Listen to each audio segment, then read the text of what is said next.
Welcome to Rainy Day Rabbit Holes, where we take the history of the West off the rails. If you like your history unhinged, you are in the right place. I'm Shay. And I'm Jody. Let's fall down the rabbit hole. This week's Patreon fan fiction is from my friend Doug Holbrook, and I bet this one is going to make him blush. If you want your own bespoke piece of fan fiction where you are the star, join our Patreon. Not only will you get a custom story where you take center stage, but you get bonus episodes, ad-free and early episodes, and even free merch at the higher levels, if you remind us. Just head on over to rainydayrabbitholes.com/support to sign up. And if you don't want to join the Patreon for some strange reason, Silliness. you silly people, you're so silly, you can actually purchase your own bespoke piece of fan fiction. So maybe you have somebody who has a birthday coming up and you want to give them an individual and really amazing and unique gift. Well, all you have to do is head on over to rainydayrabbitholes.com/support and you can purchase a story. You'll just fill out a small form with some details that you want included in the story. And maybe you pick an episode, or you tell us if you just want us to pick an episode, and we will create a piece of fan fiction for you. Now you have the option of it being part of our podcast feed, or we can deliver that audio and script directly to you so that you have a great gift for somebody. I'm pretty excited about this. This is a fun initiative that you've come up with. I think it'll be great. Yeah. And I've always wanted to involve our listeners more, and this is a really fun way to do it. Well, and I got to tell you, writing these little pieces of fan fiction has been my favorite bit of writing that I have done since we started this podcast. And maybe it's because I can just make stuff up. I don't actually have to check and being accurate research. is not a thing you have to worry about. I am playing fast and loose with history, timelines, physics. Based on a true story. Right, exactly. So today's episode was inspired by one of our older and drunker episodes, episode 16. I didn't order boobs in my coffee, the history of Starbucks and the coffee wars. And remember, Jody, we used to drink champagne in your office before we had a studio? Yes.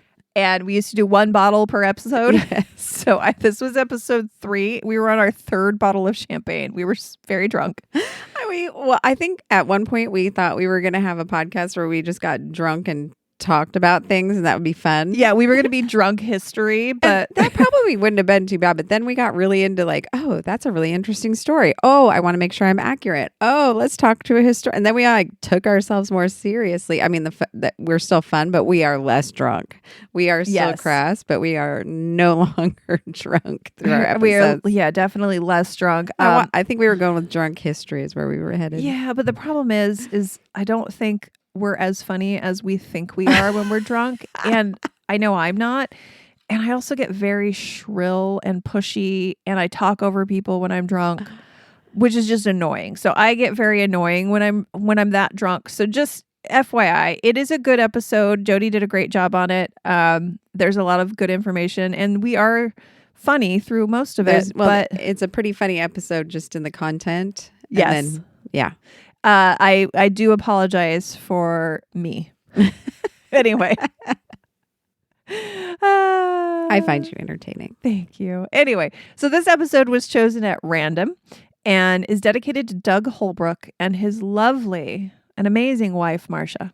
I can't wait. And here we go. The holidays sneak up fast, and holiday shopping can be a stressful task. But with this week's sponsor, Uncommon Goods, you can cross names off your list and actually enjoy it. Uncommon Goods makes holiday shopping stress-free and joyful, with thousands of one-of-a-kind gifts you can't find anywhere else. Their stuff is so original, handmade, small batch, often made right here in the United States. It's like shopping a local market from your couch. I grabbed the Glitter Hearts toilet bombs. Drop one in, and it fizzes like a bath bomb for your bathroom. Smell like pine, cedar, and maybe Bigfoot's cologne. Perfect for post-holiday dinner emergencies. I also got the murder mystery jigsaw puzzles. The boxes look like old novels, and the puzzle itself hides the clues to solve a murder. It's such a smart twist. Part game, part story, total brain candy. My finds were the National Park water bottle because I'm determined to visit all of them. And the Slumber and Serenity Spa Box. It's lavender, it's eucalyptus, it's a gift of relaxation in a box. Every purchase supports artists and small businesses, and Uncommon Goods donates $1 to a nonprofit of your choice. Over 3 million so far. So shop early, have fun, and cross some names off your list today. To get 15% off your next gift, go to uncommongoods.com/RDRH. That's uncommongoods.com/RDRH for 15% off. Don't miss out on this limited time offer. Uncommon Goods. We are all out of the ordinary.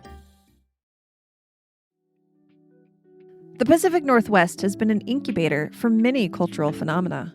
Here was the birthplace of grunge, outdoor couture, socks and sandals, and the summer beanie. Not much has changed, I don't feel like.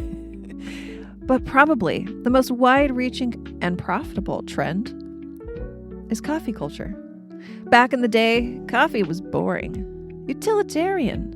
It was black, strong, served in a chipped porcelain mug, and gave you a little pep in your step. Yeah, but it was 30 cents a cup and free refills. True.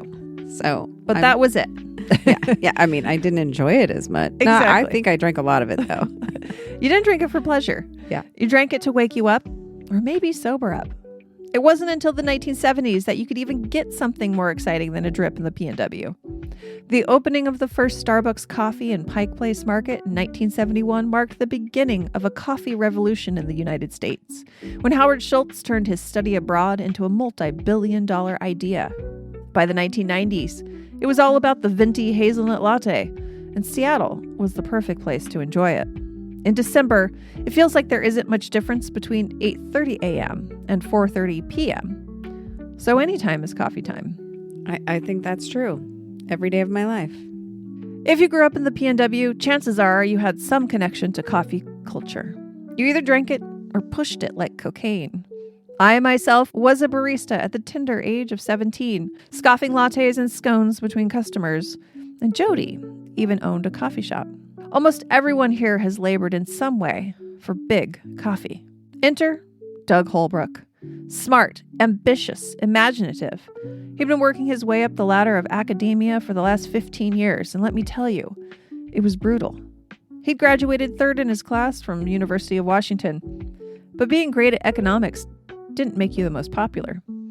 He could out-debate just about anybody on the roll of incentives, but it didn't lead to many dates. Surprisingly, being able to hold forth about the virtues of the Phillips curve didn't make you a babe magnet. And it didn't help that the best job Doug could land was teaching economic principles at the tiny Highline Community College. He felt that it lacked the gravitas and respect of a university professor, but at 22, he had to take what he could get. The spoon-fed brats that he attended classes with at the University of Washington were always throwing parties at their parents' waterfront mansions in Laurelhurst, bragging about their new yacht or the 3 weeks they just spent in Europe. There'd always be some professors from the university there, and Doug would rankle at the attention the tenured snobs got. These numbnuts didn't even know the differences between the Hicksian and Marshallian demand curves. Idiots. Fools. Ask them to describe the difference between Hotelling's law and Hotelling's rule, and they'd probably stare at you like a monkey doing a math problem. It's just so simple. Jeez.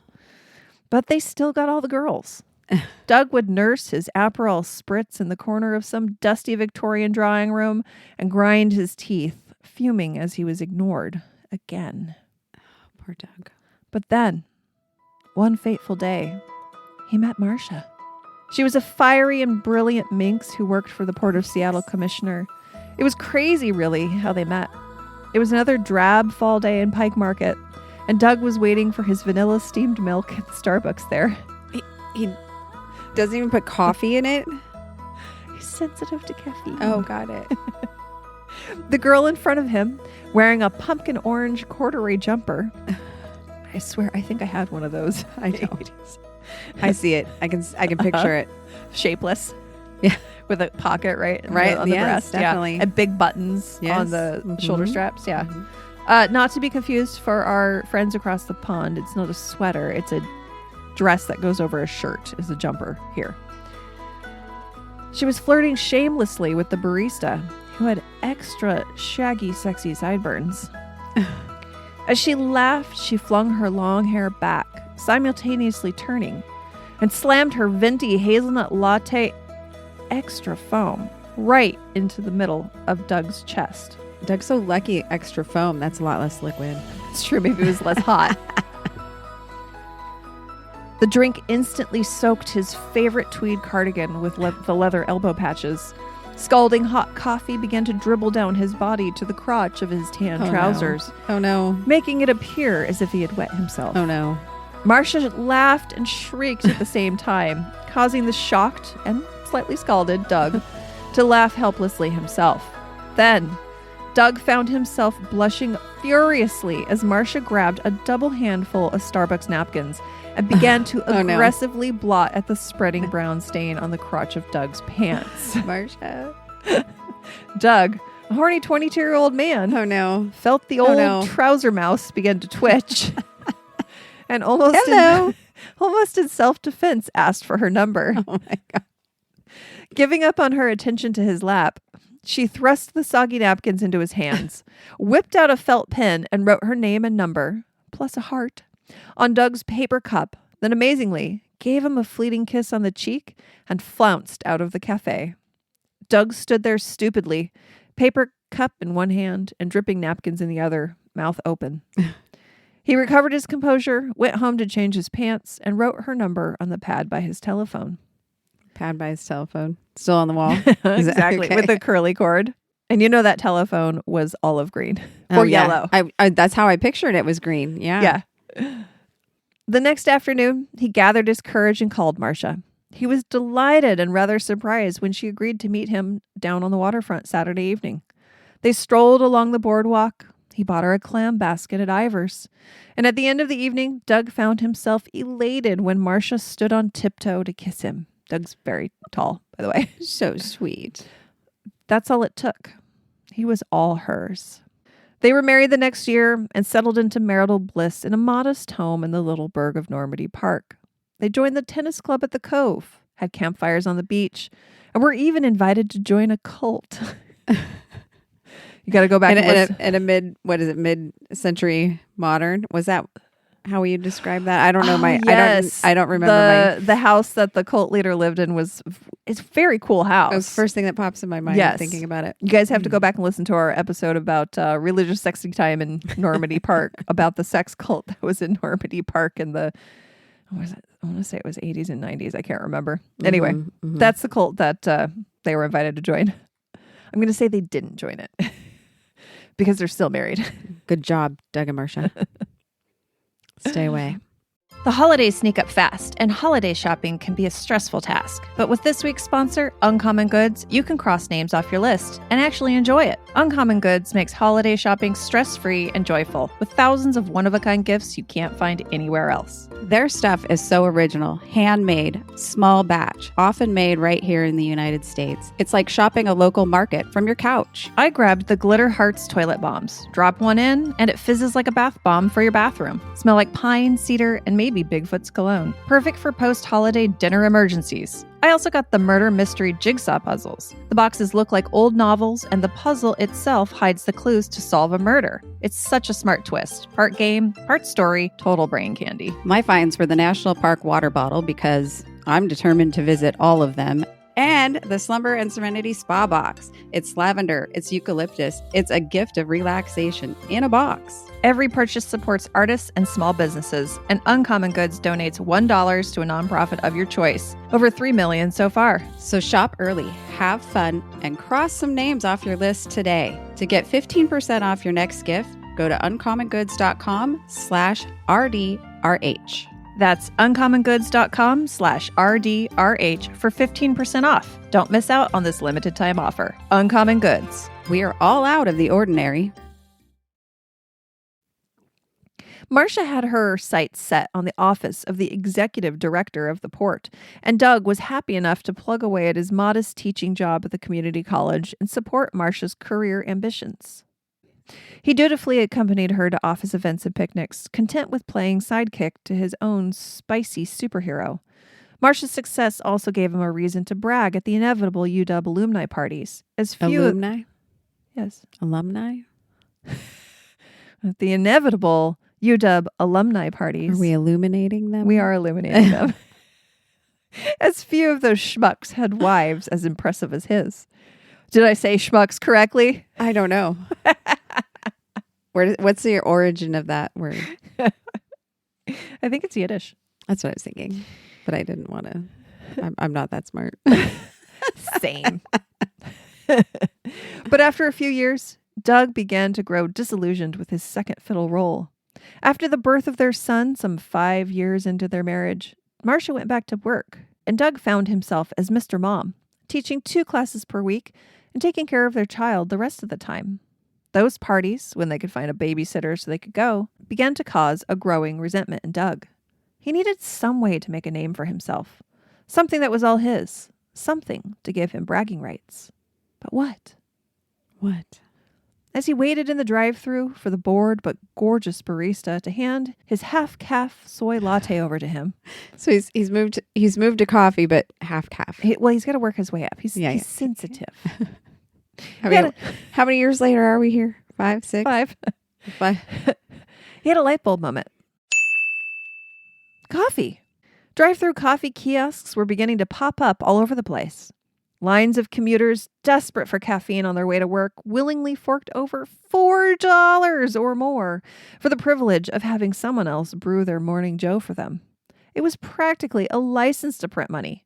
All he needed to do was get it going, and it would just about run itself. Yes. Right, Jody? Yes, absolutely. They just run themselves.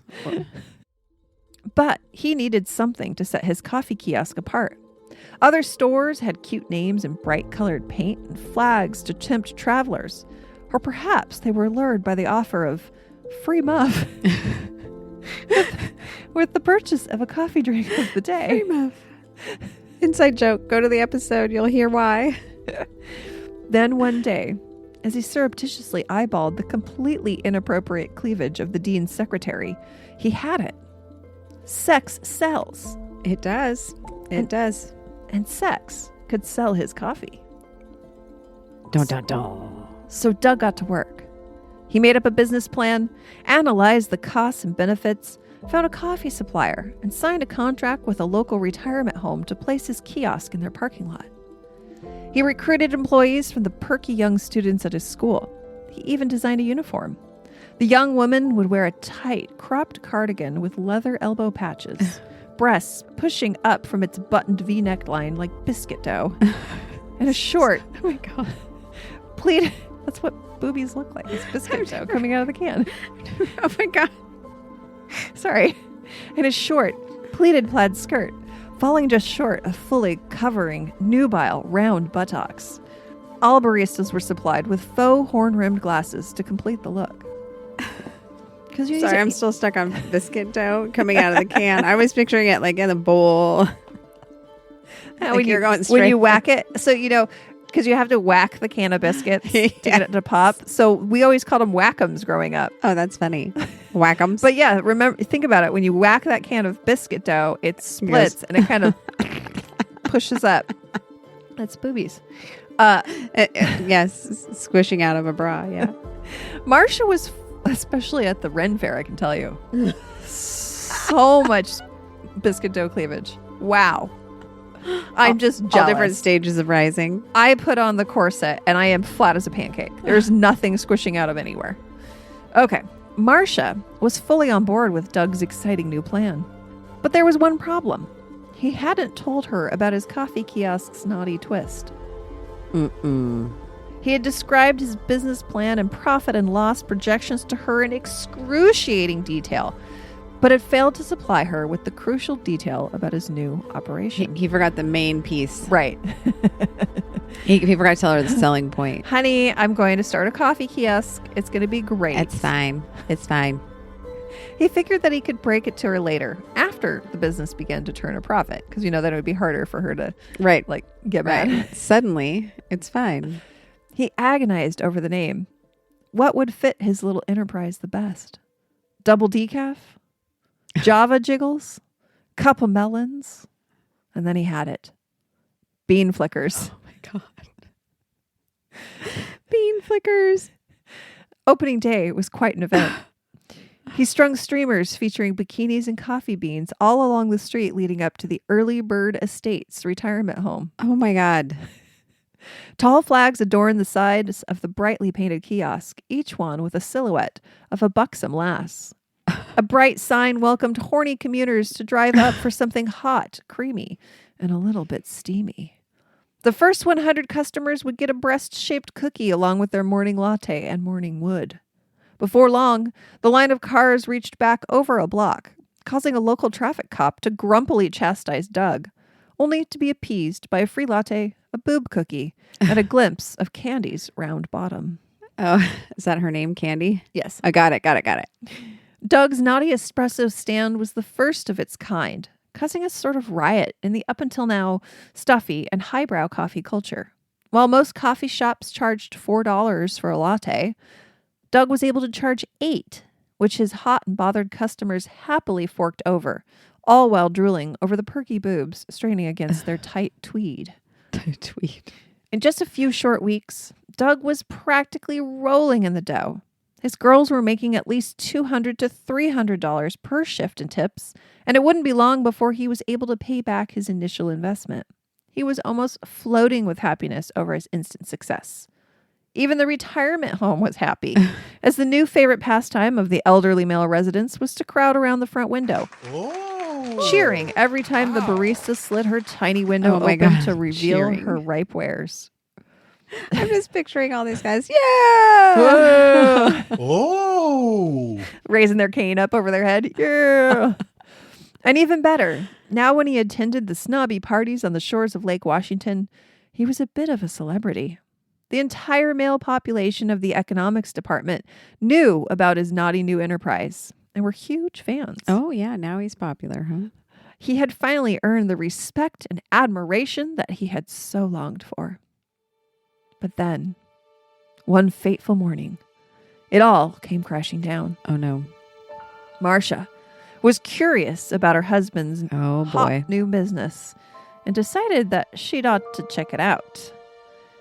So, while Doug was at school, teaching the next generation of economic geniuses, she loaded up their young son into his car seat and set out in her sedate burgundy minivan.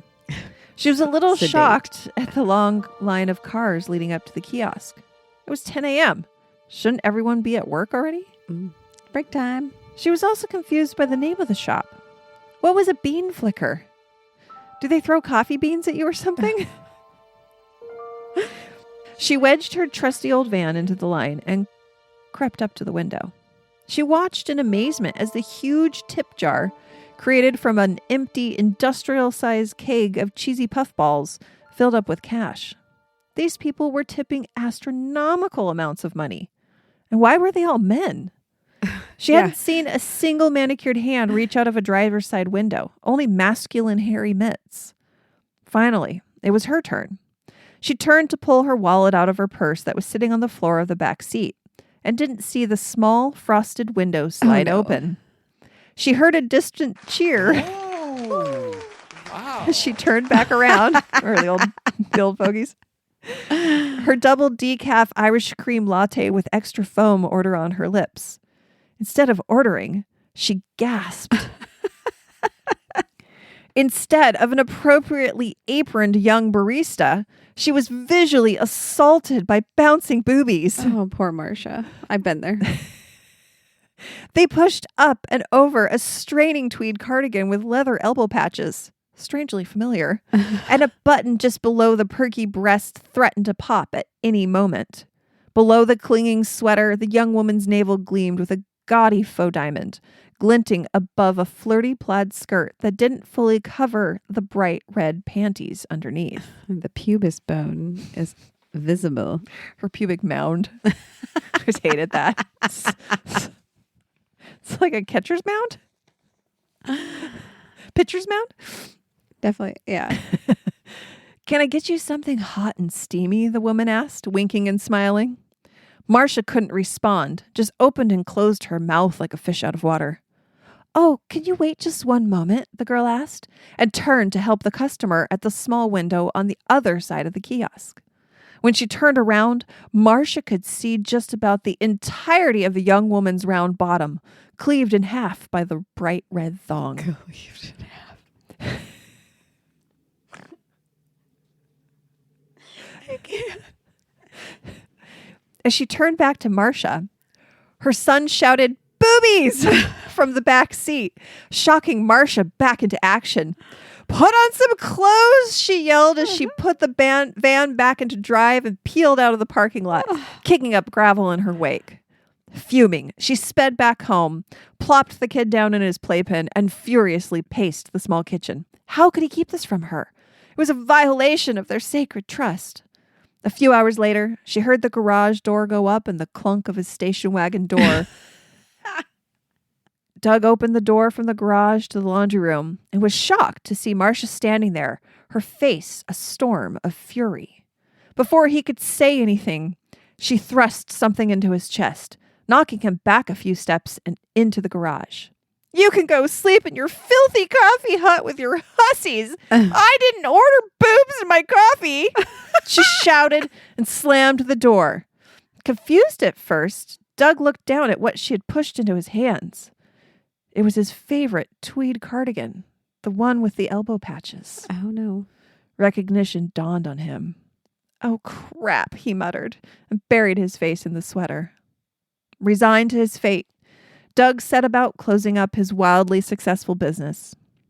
He sold the espresso machine to Mary Keller, who opened up her own shop in Bremerton in 1999, Naughty Latte, where the baristas sported pink hot pants. Not long after, in 2003, Cowgirls Espresso opened up in Tukwila, and Bikini Wednesdays drew a steady stream of horny caffeine lovers. I bought my first car from her. Actually, her dad, because we're the same age. We went to school together. So I had to put it in the story. Mm-hmm. Even though Doug feels a hot flush of disappointment every time he passes by one of these wildly successful titty shacks, he knows it was worth it. He was a lucky man to have a woman like Marsha, and if shuttering his business meant keeping her happy, then c'est la vie. He must love Marsha. He does. That's sweet. And this is a love story, not a coffee story. And that, my friends, is the tale, probably completely untrue, Probably. of the very first bikini barista espresso shop in Washington State.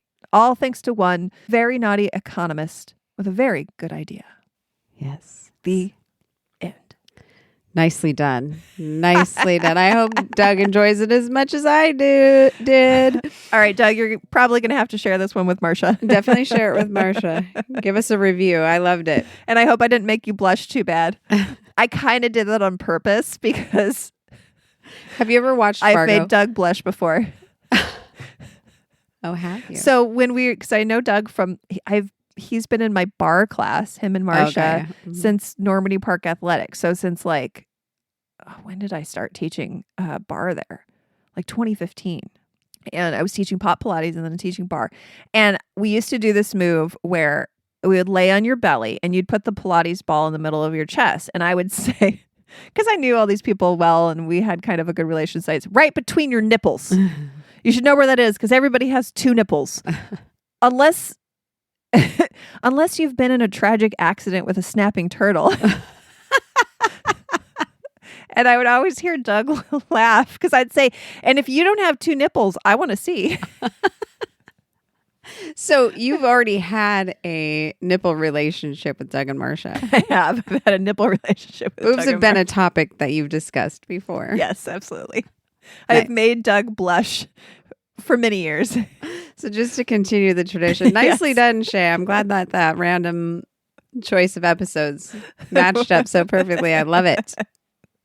So also just to clear things up, Doug actually was a professor for University of Phoenix, but I just thought it would be more fun to have it be a little local community college. Yeah. And Marsha did work for the port commissioner. She was very successful in her career. And Doug often says that the secret to a happy life is a happy wife. Yes. And he just does what she says. So there's sprinkles of truth in this tale of fiction. Exactly. I love it. And yes, they still love each other very much after all these years. Well, congratulations, Doug and Marsha. So anyways, if you enjoyed that little piece of fan fiction, you can have your very own. If you're a patron of the show, you can email me at Shea, S-H-E-A, at rainydayrabbitholes.com. Send me a little info about yourself that you want me to use in the story. Otherwise, we're just going to make it up. And if there's a specific episode that you would like to be the star of your piece of fan fiction, you can let us know. Otherwise, it'll be chosen at random. And again, if you're not a member of the Patreon, but you still want your own episode, you can go to rainydayrabbitholes.com/support. And there will be a link there where you can sign up and fill out a little bit of information. And you can just pay a one-time fee to have your own bit of fan fiction, maybe for yourself or maybe for a unique bespoke gift for a loved one. Yeah, I was thinking this is going to be a really fun initiative that you've come up with. Especially like as a gift to someone. Here's something. It's my daughter's birthday. She really likes this. That episode was really fun. Can you? And that's so fun. Yeah. And so I think we should do that. And I have the most fun writing these episodes. So.